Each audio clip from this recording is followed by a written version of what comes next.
جماعت لے کر دارالعلوم دیوبند گیا. عرب حضرات کی جماعت تھی میرے ساتھ. مفتی محمد الحسن گنگوہی رحمۃ اللہ علیہ حیات تھے صدر مفتی. ہمارے حلقے میں آئے, عربوں سے ملاقاتیں کی, پھر بات شروع کی. پہلی بات یہی کی جو میں کہہ رہا ہوں, الدین کلہ ادب. یہاں سے بات شروع ہوئی. مفتی صاحب نے, دین سارا کا سارا ادب کرنے کا نام ہے. ہمارے دین میں بے ادبی کی کوئی جگہ ہی نہیں ہے. وضو استنجے کے بھی آداب ہیں, وضو استنجے کے بھی آداب ہیں ہمارے یہاں. اللہ کا ادب, اس کے رسول کا ادب, اس کی کتاب کا ادب, مجلس کا ادب, مسجد کا ادب. اس لیے مفتی صاحب نے فرمایا کہ الدین کلہ ادب. بڑی فائدے کی بات ملی. علماء کی صحبت, علماء سے فائدہ اٹھانا, ان کے علوم سے, ان کے عمل سے ایسا نفع ملتا ہے جیسا زمین کو پانی سے نفع ملتا ہے. ہاں, کیونکہ علم تو وہی بتائیں گے اور عمل بھی وہی بتائیں گے. کتاب پڑھ لو تو علم ضرور آئے گا, لیکن عمل کی جگہ خالی رہے گی. اس لیے اللہ کتاب بھی اتارتے ہیں اور رسول بھی بھیجتے ہیں, دونوں. کہ خالی کتاب ہی نہیں کہ معلومات ہو جائیں, لٹریچر ہو جائیں, ٹھیک ہے, اس کے ساتھ عمل کی شکل ہونی چاہیے. تو عمل کی شکل, اس کے لیے اللہ تعالیٰ آدمی بھیجتے ہیں اپنا رسول. وہ ہمارا ہی آدمی ہوتا ہے, بنی آدم میں سے ہے. وہ عمل کی شکل تیار کرتا ہے کہ دیکھو یہ حکم ہے, اس کا عمل یہ ہے, اس کے حکم ہے, اس کا عمل یہ ہے. ایک کتاب, ایک انسان, اس کو کہتے ہیں اتباع. وحی کا اتباع کرو. یہ کیسے؟ کہ رسول کی تابعداری سے. رسول بتائیں گے آداب کیا ہے, احکام کیا ہے, منع کیا ہے, صحیح کیا ہے. تو دین ہمارا سارا ادب کرنے کا نام ہے. اور ادب کے معنی تکلفات نہیں ہے جیسے آج کل تکلفات ہو گئے ہیں. تکلفات کا نام ادب. شکر کے بیٹھ جائیں گے, شکر کے کھڑے ہو جائیں گے. ہاں, اس کو تکلفات کہتے ہیں. ادب تو تعظیم کرنے کا نام ہے, حکم کی تعظیم. عبداللہ بن مسعود مسجد میں داخل ہو رہے تھے, دروازے پر پہنچے. حضور صلی اللہ علیہ وسلم ممبر پر تھے. ممبر سے فرمایا اجلسو, بیٹھ جائیے. دروازے پر پہنچے تھے اور بیٹھ جائیے کان میں پڑا, وہیں بیٹھ گئے.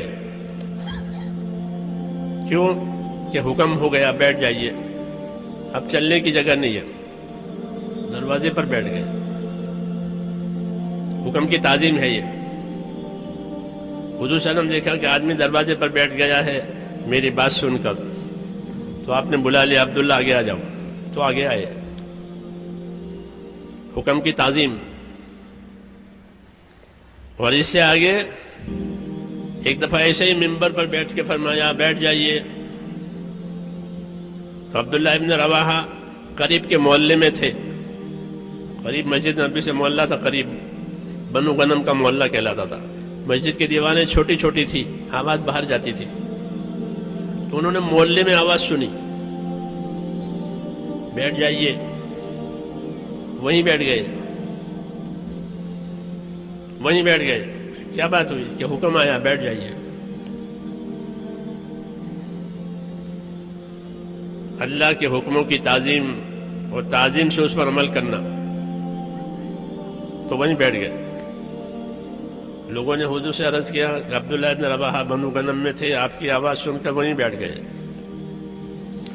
آپ نے خوش ہو کر کے ان کو دعا دی کہ اللہ تعالیٰ ان کی اطاعت کی رغبت اور زیادہ کرے،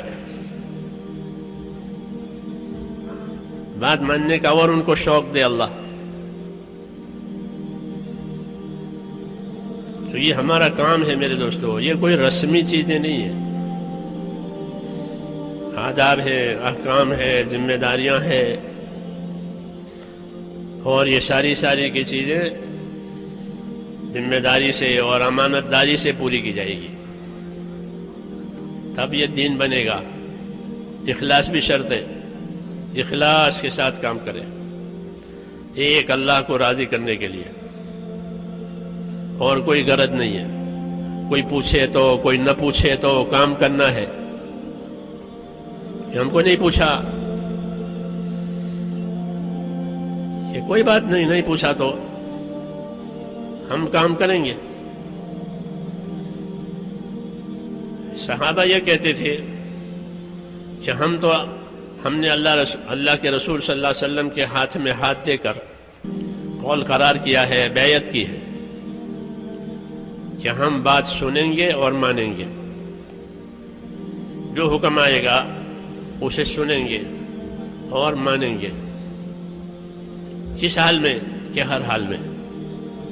اللہ غریب بنائیں گے تو بھی بات مانیں گے، اللہ مالدار بنائیں گے تو بھی بات مانیں گے.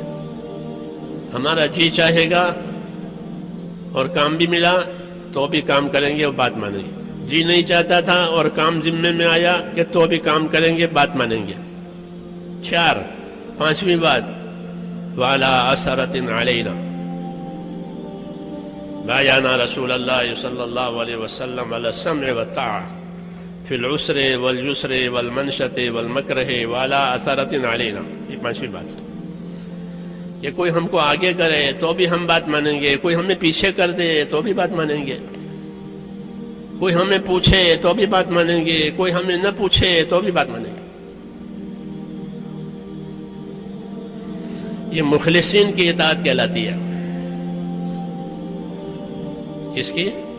مخلصین، اخلاص والوں کی اطاعت، اخلاص والوں کی تابعداری، کہ ہم کو کوئی نہیں پوچھتا کہ کوئی بات نہیں، ہم تو اللہ کے لیے کرتے ہیں، اللہ دیکھ رہا ہے. تو پوچھ موچھ یا نہیں ہے. ہاں باقی تمام کاموں میں پوچھ بھی ہے، موچھ بھی ہے. جی ہاں، اس کو خوب یاد رکھیں کہ پوچھ نہیں پیچھے اور موچھ بھی نہیں. جی ہاں، یہ سب کو سننے کے بعد یہ کام تو صرف اللہ کو راضی کرنے کے لیے کرنا ہے. کہ حضور نے فرمایا کہ وہی قبول ہوگا جو خالص اللہ کے لیے کیا گیا ہوگا.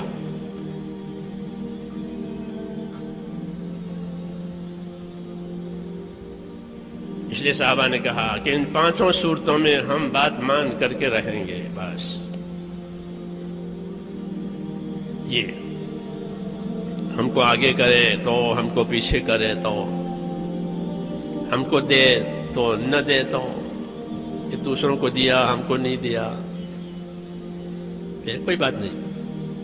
کیوں کہ ہم تو کام کریں گے. حضور نے انصار سے فرمایا کہ ایک دور آئے گا کہ لوگ تمہیں پیچھے کریں گے. انصار لوگوں کو آگے کرتے تھے، اپنی حاجت پوری نہیں کرتے تھے، لوگوں کی حاجت پوری کرتے تھے. اپنی راحت چھوڑ دیتے تھے، لوگوں کی راحت دیتے تھے. وَيُؤْثِرُونَ عَلَىٰ أَنفُسِهِمْ. لیکن فرمایا تمہارے پر ایک دور ایسا آئے گا کہ لوگ تمہیں پیچھے کر دیں گے، اپنے آپ کو آگے کریں گے، ان کی راحتوں کو آگے کریں گے، اپنی ضرورتوں کو آگے کریں گے، تمہیں پیچھے کر دیں گے. تو تمہیں کیا کرنا چاہیے؟ فرمایا تمہیں کچھ نہیں کرنا چاہیے، تمہیں صبر کرنا چاہیے. تم صبر کرنا،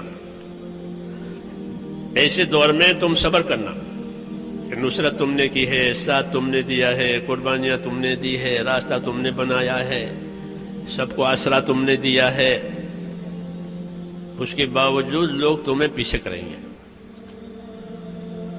ایسا دور آئے گا. یہ ہم کام کرنے والوں کی بات ہے. تم کیا کرو گے کہ ان سے لڑنا نہیں ہے، ان سے جھگڑنا نہیں ہے، ان سے شکایت نہیں کرنی ہے، بلکہ تم صبر کرنا، اور تمہارا بدلہ میں حوض کوثر پر اللہ سے قیامت میں دلوا دوں گا. یہ فرمایا کہ تمہارا بدلہ جو ہے وہ حوض کوثر پر اللہ تعالیٰ سے تم کو میں دلا دوں گا.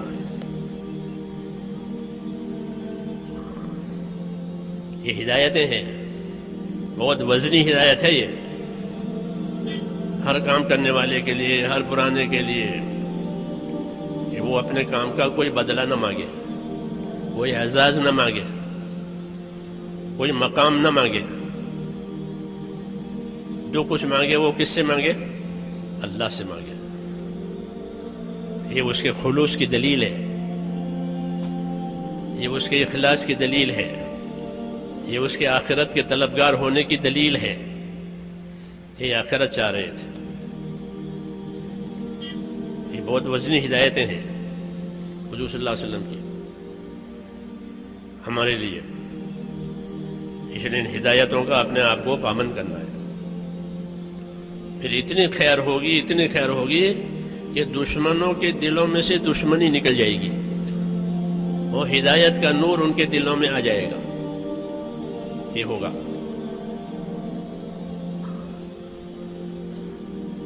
کیونکہ یہ کام ہے ہی صبر آزما، صبر کرنے کا کام ہے یہ. یہ شوق پورا کرنے کا کام نہیں ہے. دین کے کام شوق پورا کرنے کے لیے نہیں ہوتے. شوق سے کام نہیں کیا جائے گا، فکر سے کام کیا جائے گا.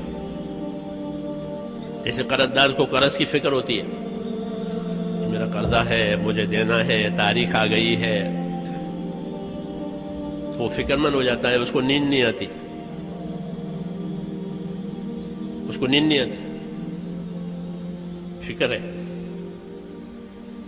بوجھ ہے. ایسے ہی دین کے کام کہ اس کا سہم، اس کا بوجھ ہونا چاہیے. یہ شوق پورا کرنے کا کام یا نمائش کا کام نہیں ہے. اسے نمائش کے طور پر نہیں کرنا ہے، اپنے آپ کو نمایاں بنانے کے لیے بھی نہیں کرنا ہے. اگر نمایاں بنو گے تو پھر اللہ کے ہاں کوئی قیمت نہیں ہے. وَمَنْ أُشِيرَ إِلَيْهِ فِي الْأَصَابِعِ فَلَا تَعُدُّهُ شَيْئًا، کہ جس کی طرف انگلیوں سے اشارہ کیا یہ فلاں صاحب ہے، فلاں صاحب ہے، کہ اسے کچھ مت سمجھو، اسے کچھ مت سمجھو. شہرت پائیے، شہرت کا کام نہیں ہے، صلاحیت کا کام ہے. اپنی قابلیت کو دین پر لگانا ہے تاکہ اللہ مقبول بناوے. قابل بہت ہیں، مقبول تھوڑے ہیں. قابل بہت لوگ ہیں دنیا میں، لیکن مقبول شاذ، مقبول تھوڑے. تو ہمیں تو مقبول بننا ہے. اس لیے دین کے کام کے شوق سے نہیں کیے جائیں گے. یہ بیان کرنے کا شوق ہے، یہ شوق کا بیان نہیں ہوتا. امت کی خیر خواہی کا بیان ہوتا ہے. امت کو دین سمجھانا ہے، شوق نہیں پورا کرنا ہے. امانت ہے کہ امت کو دین سمجھاؤ، امت کو دین سکھاؤ. وہ لائنیں دوسری ہیں جس میں شوق پورے کیے جاتے ہیں، جس میں اپنے آپ کو نمایاں کیا جاتا ہے. وہ لائنیں دوسری ہے، وہ دنیا میں ہے. ہمارے ہاں تو دین کے کاموں میں کہ اخفاء بہتر ہے اظہار سے. چپ کے صدقہ کرے، چپ کے صدقہ کرے، سیدھے ہاتھ سے صدقہ کرے اور دوسرے ہاتھ کو خبر نہ پڑے. یہ صدقہ ظاہری صدقے سے افضل ہے. ان تبدوا الصدقات فنعما ہی، کہ اگر تم ظاہر کر کے صدقہ دے دو کہ یہ بھی ٹھیک ہے. وَإِن تُخْفُوهَا وَتُؤْتُوها الْفُقَرَاءَ فَهُوَ خَيْرٌ لَكُمْ، تو اگر تم اپنے صدقے کو چھپاؤ، چپکے سے فقیروں کو دے دو، یہ تمہارے لیے بہت بہتر ہے. تو ہر آدمی کا ہر عمل اس کا صدقہ ہے. جیسے مال صدقہ ہے، ایسا ہر آدمی کا نیک عمل اس کی زندگی کا صدقہ ہے. اس کا جتنا یہ اخفا کر سکتا ہے، ہاں پوشیدہ کر سکتا ہے، یہ اس کے اظہار سے بہتر ہے. اظہار تو ضرورت کے لیے کرنا پڑتا ہے. جیسے فرض نماز جماعت سے پڑھی جائے گی، فرض ہے کہ اظہار کر کے پڑھو تاکہ اور لوگ بھی پڑھیں. ورنہ کہ اپنی نیکیوں کو ایسے چھپاؤ جیسے اپنے گناہوں کو چھپاتے ہو.